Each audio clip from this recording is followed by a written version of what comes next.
Bonjour tout le monde. Le SIGE s'invite chez vous pour la première fois de l'année 2021. Alors, on tenait quand même en bonne et due forme à vous souhaiter à tous, jeunes et non jeunes, professionnels, citoyens, habitants d'Angoulême, du Québec, une bonne année 2021. On l'espère qui sera enrichissante autant qu'on peut. Donc meilleurs vœux à tout le monde, vous qui nous écoutez, merci de nous regarder. On a essayé pour 2021 de se faire une nouvelle peau, on peut dire, sur le stream, sur nos actus du mois. Et donc, on s'essaye à la technique. On vous souhaite une indulgence, on est encore novice, mais on s'expérimente petit à petit et on essaye de prendre du niveau. Donc voilà. Alors, petite expérimentation, on a essayé un générique, vous nous direz ce que vous en pensez. Est-ce que, Rachel, tu peux lancer le générique, s'il te plaît?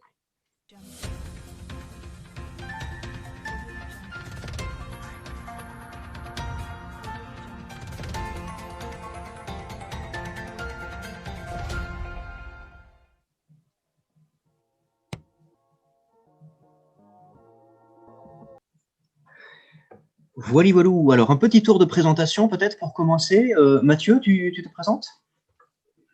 Merci Mickaël. Mathieu Bégodeau en charge du service Europe Direct des Charentes. C'est un service d'information et de communication de la Commission européenne qui a pour objectif d'informer les citoyens et les jeunes sur les actions de l'Union européenne et sur les dispositifs de mobilité internationale, et tout cela sur deux départements, le département de la Charente-Maritime et celui de la Charente. Anne, est-ce que tu peux te présenter?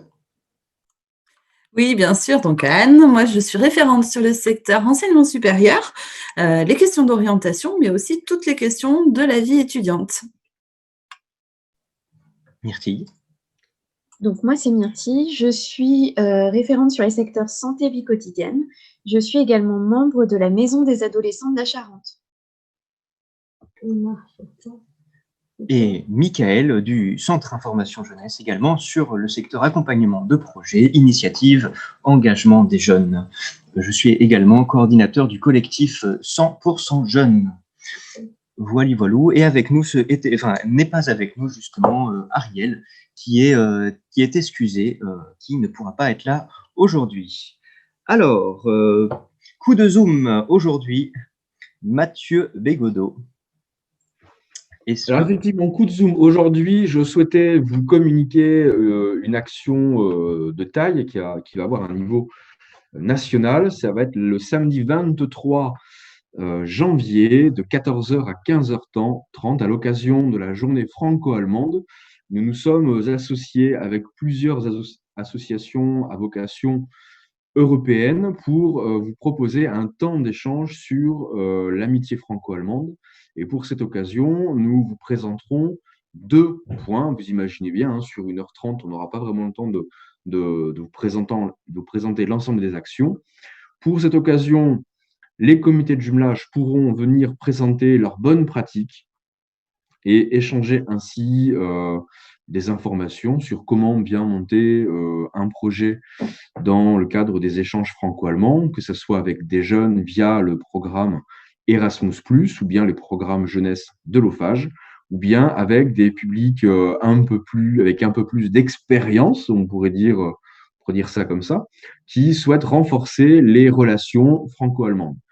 Deuxième point qui sera développé pour cette occasion, ce sera la présentation du Fonds citoyen allemand avec la présence de Cassandre Lebouc, qui est la référente régionale de ce dispositif, qui a pour objectif de pouvoir apporter un soutien financier sur des initiatives de ce type. Donc des associations qui souhaiteraient proposer un échange ou bien mettre en place des projets entre la culture allemande et la culture française. Donc à retenir cette journée du samedi 23 janvier de 14h à 15h30. Donc ça va se dérouler en visio, donc toutes les structures de la région Nouvelle-Aquitaine, voire au-delà si vous le souhaitez, vous pouvez venir participer pour prendre part à cet échange et contribuer avec nous au bon déroulement de cette action. Vous pouvez vous inscrire simplement par mail en me contactant directement sur l'adresse mail suivante, cied.descharentes@info-jeunesse16.com. Je répète, cied.descharentes@info-jeunesse16.com. Je tiens à préciser que cette action a été co-organisée avec différentes associations à vocation européenne, dont le Centre Europe Direct de Poitiers, qui rayonne sur la Vienne et les Deux-Sèvres, le Centre Europe Direct de Charente et de Charente-Maritime que je représente, ainsi que la Maison de l'Europe Vienne et Deux-Sèvres, et l'association franco-allemande régionale qui a pu créer du lien avec l'ensemble des comités de jumelage. Nous avons également l'AFAP qui sera représentée par Monsieur Smith, qui pourra nous parler plus précisément des actions de cette association qui vise à faciliter justement la mise en place des actions à vocation franco-allemande. Merci à tous. Michael, je vous redonne la parole pour poursuivre ce live. Enfin, on peut se tutoyer, Mathieu. Je te redonne la parole tout à l'heure. De toute façon, je vois que tu as bien insisté sur l'élocution de ton adresse email. Je précise qu'on les mettra dans les commentaires pour que vous puissiez les voir et prendre le temps de les noter, toutes les autres informations. Maintenant, la parole revient peut-être à Anne sur la rubrique s'orienter et étudier. Anne, on t'écoute. Oui, merci Mika. Effectivement, 2 infos à partager avec vous sur cette thématique des études et de l'orientation. Vous le savez, on est en plein dans la période Parcoursup. Les choix sont effectivement maintenant désormais possibles. Vous devez vous inscrire sur la plateforme. Alors, des choix qui ne sont pas toujours évidents, ça, on le sait bien, et c'est pour ça que cette année encore, malgré le contexte, il y a des salons qui existent, qui sont justement faits pour vous orienter, vous guider dans vos questionnements sur les questions d'orientation. Donc, le premier, c'est le Salon des études supérieures de Nouvelle-Aquitaine, le Salon de l'étudiant, qui débute aujourd'hui. Donc, ce salon, il a lieu aujourd'hui, demain le 15 et samedi 16. 3 jours. Alors, bien évidemment, un salon virtuel, puisque le présentiel n'est évidemment pas possible. L'intérêt, c'est que là, vous allez pouvoir chatter, envoyer des mails, échanger avec tous les professionnels de dizaines et de dizaines d'établissements de toute la région Nouvelle-Aquitaine. Donc, c'est vraiment le moment pour échanger, découvrir des métiers ou poser toutes les questions que vous pouvez avoir en tête par rapport à votre cas particulier. Voilà, donc on vous mettra bien évidemment le lien pour participer et échanger à ce salon des études supérieures. Je vous le rappelle, le 14, donc aujourd'hui, le 15 et le 16, de 9h à 17h. Pour info, le 16 également, j'en profite pour vous rajouter cette petite info, il y a également les journées portes ouvertes du Polymage qui auront lieu samedi toute la journée. Donc là aussi, on vous mettra les informations. Ce sont une douzaine d'établissements pour plus de 30 formations qui sont présentes sur le territoire. Donc voilà, si vous êtes intéressé par les métiers de l'image, c'est l'occasion ou jamais de vous informer et d'aller aussi, encore une fois, rencontrer tous ces professionnels. Voilà, donc deux dates à retenir. Et puis une dernière date pour le mois de janvier, c'est le salon Studirama qui revient cette année encore. C'est la 13e édition. Là, le principe est le même. C'est vraiment vous permettre d'aller à la rencontre des professionnels, de trouver votre future formation. Donc, ce salon Studirama est le samedi 30 janvier. Là aussi, on mettra en ligne, bien évidemment, le lien pour que vous puissiez y participer. Voilà, donc 3 grands temps, mais sachez que nous, on est aussi bien évidemment disponible pour vous recevoir, soit en visio si vous le préférez, mais aussi en présentiel, sur rendez-vous si vous avez des questions d'orientation ou autres. On est bien évidemment disponible pour vous prendre en entretien, faire un point sur votre parcours, trouver les coordonnées d'établissements nécessaires. Donc voilà, n'hésitez surtout pas à venir nous rencontrer directement au Centre Information Jeunesse. Voilà les 3 dates à retenir, Mika, pour la partie orientation et enseignement supérieur. Et je te propose de garder la parole, Anne, pour prendre la partie de Ariel, qui ne pourra pas être là aujourd'hui, sur la VAE, je crois. Il y a un soutien, tu peux nous en dire plus? Exactement. Donc, je prends la casquette d'Ariel pour vous parler de la VAE. Alors, effectivement, VAE, c'est la validation des acquis de l'expérience. C'est un dispositif qui n'est pas nouveau, mais par contre, la nouveauté, c'est que désormais, la région Nouvelle-Aquitaine soutient les personnes qui souhaiteraient s'engager dans une certification par une VAE. Il y a des conditions pour être éligible. La première, c'est être demandeur d'emploi, indemnisé ou non par Pôle emploi. C'est aussi ouvert aux personnes qui souhaitent faire valoir une expérience bénévole, associative, syndicale ou politique. C'est également ouvert aux salariés en congé parental. Comme ça, on ne perd pas de temps, on continue à faire valoir son expérience. Et enfin, aux personnes détenues en établissement pénitentiaire de Nouvelle-Aquitaine. Donc voilà, cette aide financière est plafonnée à 2 000 € par certification visée pour une durée totale d'accompagnement qui ne peut pas excéder 24 mois. Voilà, donc là, vous avez toutes les informations qui vous sont possibles et qui vous seront délivrées par ce qu'on appelle les points régionaux conseils VAE.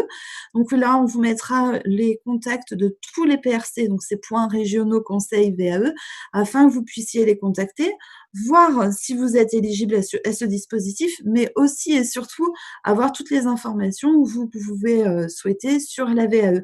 À savoir que la VAE est désormais ouverte après 1 année d'expérience professionnelle. L'intérêt, c'est qu'à terme, une fois que vous aurez prouvé et démontré de votre expérience professionnelle, vous pouvez soutenir un diplôme et acquérir un diplôme correspondant à votre expérience professionnelle. Voilà, j'en dis pas plus. Je sais que les PRC diront tout le reste, mais en tout cas, sachez qu'il y a maintenant une aide financière supplémentaire proposée par la région Nouvelle-Aquitaine. Merci Anne pour toutes ces informations. Alors, Mathieu, ça fait longtemps que tu n'as pas pris la parole sur le secteur international. Peut-être as-tu quelques mots à dire. Alors, si on pourrait parler du Brexit, des conditions d'accès à présent pour les jeunes, les habitants, pour connaître également les conditions d'accès pour tout ce qui est des séjours linguistiques, les programmes Erasmus. Eh bien, pour faire très court, le Royaume-Uni ne sera plus dans le programme Erasmus. Donc, il faudra s'orienter vers Malte à présent pour pouvoir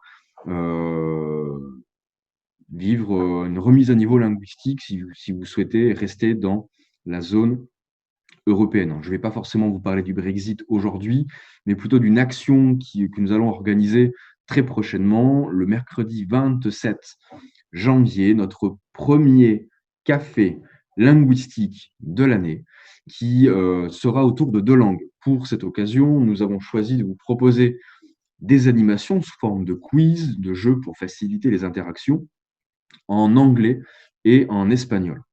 Donc, pour accéder à ce café linguistique, il faudra bien évidemment vous inscrire. Pour vous inscrire, c'est très simple. Envoyez par mail votre demande d'inscription sur a.boudet, B-O-U-E-T, @info-jeunesse16.com. Pour vous parler de la poursuite des cafés linguistiques, nous avons commencé à réfléchir à de nouveaux formats. Probablement, en février, mars, nous devrions vous proposer des cafés linguistiques sous forme de visites guidées en anglais pour commencer. Donc, imaginez une visite d'Angoulême entre 18 et 20 heures, si on est en dehors du couvre-feu, jusque-là tout ira bien, avec des thèmes de discussion tout en se baladant, tout en pouvant découvrir l'approche historique, par exemple, du centre-ville d'Angoulême. On pourrait imaginer également des balades en nature autour d'un plan d'eau avec des sujets de discussion. Donc, on pourrait associer à la fois les balades, les sorties avec des petits groupes. C'est pour ça que l'inscription est très utile, voire nécessaire pour nous, de manière à organiser dans de bonnes conditions le déroulement de ces nouveaux cafés linguistiques. On a choisi pour vous de renouveler un peu la formule. Nous avons passé l'année 2020 avec beaucoup de cafés en visio via différents outils, plateformes en ligne.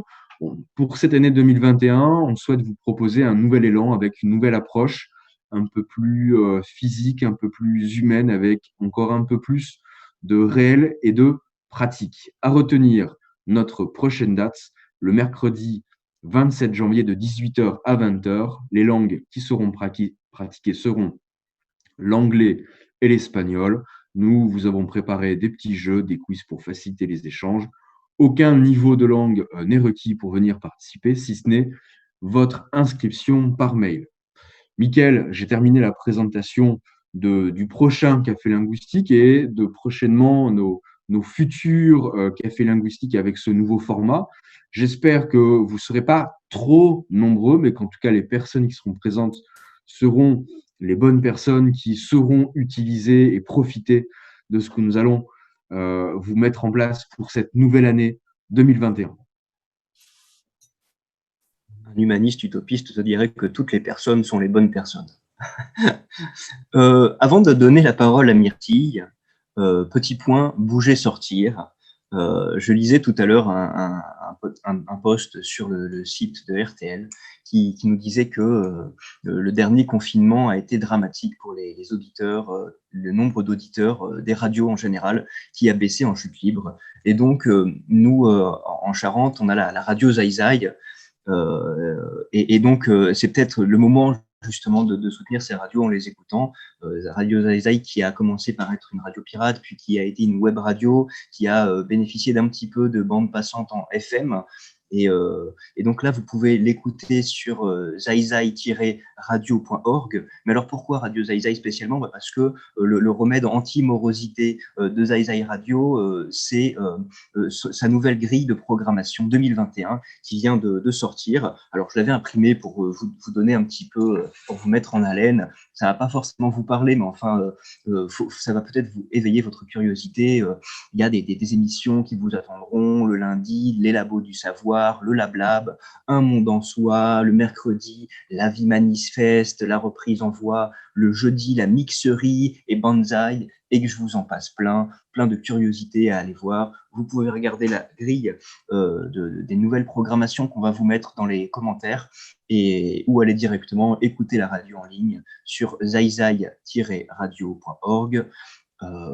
Voilà, pour soutenir les radios et aussi pour se divertir, se cultiver, etc. J'en ai fini sur la petite incise sur les radios.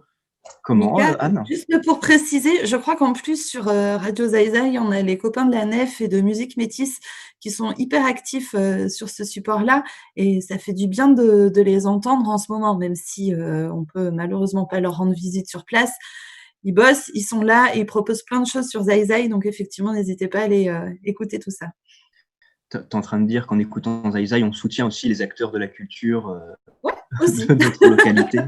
Bon, on fait d'une pierre deux coups et pas les moindres. Merci pour la précision, Anne. Myrtille, prendre soin de soi. Oui, tout à fait. Alors, j'avais effectivement une première information que je souhaitais partager avec vous. C'est le lancement du concours de dessin du guide Ta Santé 2021-2022. Alors, pour ceux qui ne le savent pas forcément, le guide Ta Santé, c'est ce petit guide qui, en fait, est une édition du Centre Information Jeunesse et qui vous donne un petit peu toutes les clés utiles pour prendre en main votre santé. À l'intérieur, vous retrouverez une partie agenda, voilà, pour noter tous vos petits rendez-vous. Et à la fin, vous trouverez une partie également avec un répertoire de toutes les structures santé sociales du territoire de la Charente. Et à l'intérieur de ce guide, vous retrouverez pour chaque thématique des dessins proposés par les jeunes que nous valorisons. Voilà, il y a quelques exemples ici. Donc, si vous avez entre 14 et 30 ans, vous pouvez participer au grand concours de dessin de cette nouvelle édition du guide santé. Voilà, vous pouvez illustrer plusieurs thématiques ou bien une seule. Vous pouvez choisir les thématiques de votre choix. Donc, sexualité, contraception, handicap, alimentation, solidarité, addiction, etc. Voilà, il y a plusieurs thématiques et évidemment remporter de très nombreux cadeaux. Alors, envoyez-nous vos propositions par mail à m.lavergne@info-jeunesse16.com. Vous pouvez également nous les envoyer par courrier ou venir nous les apporter en main propre au CIGE, place du Champ de Mars à Angoulême, avant le 30 avril 2021. Donc, évidemment, n'oubliez pas de mentionner vos coordonnées derrière vos dessins ou dans vos mails. Si vous souhaitez connaître toutes les thématiques à illustrer, rendez-vous sur notre site, donc voilà, notre site internet, dans la catégorie Smart Guide, afin de télécharger la précédente édition du guide, sachant que toutes ces informations-là, ils sont mis en commentaire. Donc voilà, la petite affiche du concours de dessin que je partagerai évidemment. J'avais également une autre petite information sous le coude. C'est une brochure de 12 pages réalisée par l'IREPS Bourgogne-Franche-Comté. Cette brochure, elle va regrouper de nombreux conseils pour prendre soin de votre santé psychologique à l'heure du Covid-19. Alors, cette brochure, elle a été réalisée à destination des étudiants à la base. Néanmoins, les conseils qui sont donnés à l'intérieur, ils peuvent être vraiment ouverts à tous, en fait. Alors, je ne vais pas vous spoiler plus. Par contre, évidemment, nous mettrons en lien la brochure dans les commentaires afin que vous puissiez bénéficier de tous ces petits conseils. Voilà pour ma partie. Je te passe la main, Mika. Et je prends la main au vol.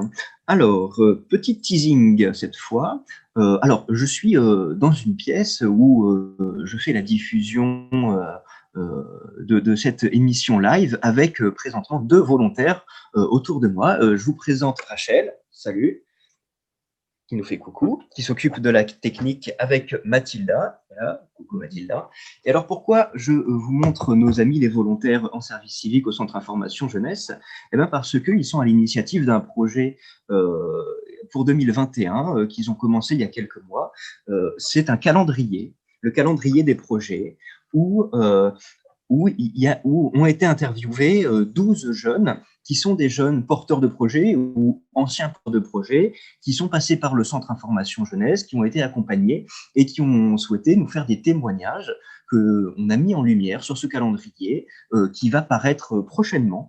Et alors, on vous signale que si vous êtes intéressé pour voir ce calendrier, à partir de la fin du mois, vous pouvez passer au Centre Information Jeunesse pour en voir la couleur ou nous signaler que vous êtes intéressé pour qu'on puisse prendre contact.